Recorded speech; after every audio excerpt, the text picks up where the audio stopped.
This episode of the Fiction Writers Podcast is brought to you by the Novel Notebook. With each character and each setting, hundreds of details must be compiled and organized. Far too many for a writer, like you, to keep them cataloged in your brain. The Novel Notebook provides the answer. Visit www.fictionwriterspodcast.com/novel and quickly discover how to organize your materials and take your novel to the next level.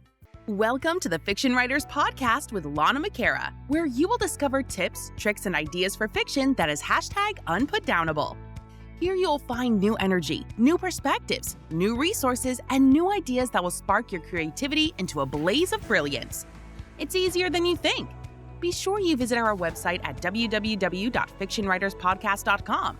While you're there, subscribe to us via your favorite network. Now, get out your notebook, tune in, and let's get started. My name is Lana McAra, and welcome to the Fiction Writers Podcast. Tips, tricks, and ideas for fiction that is #unputdownable. We've all heard about ancestry.com, or maybe you have actually put your family on ancestry.com or even done DNA testing or whatever.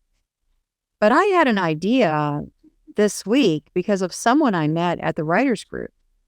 She found a story idea based on her great, 6 times, 8 times great, I don't know, grandfather. And there was this wonderful story. It was a great setup, and she had character names and all that built right into it. Now, that doesn't mean that she has to write a historical fiction piece about her family. What I'm looking at is the seed thoughts. Seed thoughts, they are amazing.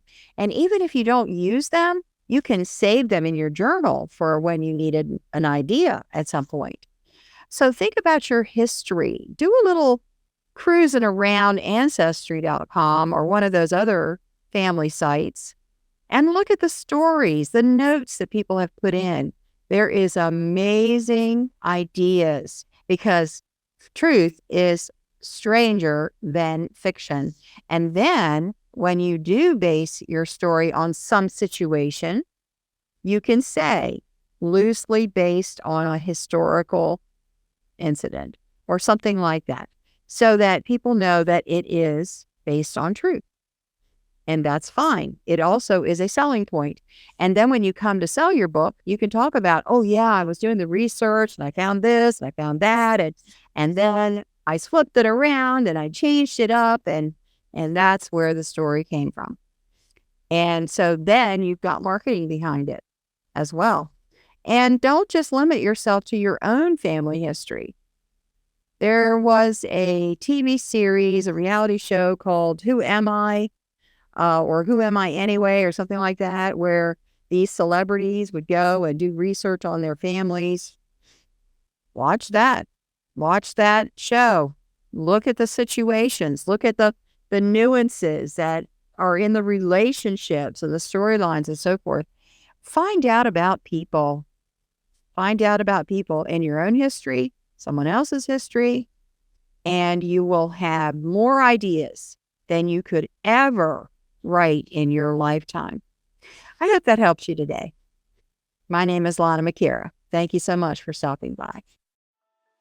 Thank you for tuning into the Fiction Writers Podcast with Lana McAra, where we share tips, tricks, and ideas for fiction that is #unputdownable. Remember to visit our website at www.fictionwriterspodcast.com and enjoy even more great episodes like this one. Again, while you're here, subscribe to us via your favorite network. We look forward to seeing you next time on the Fiction Writers Podcast.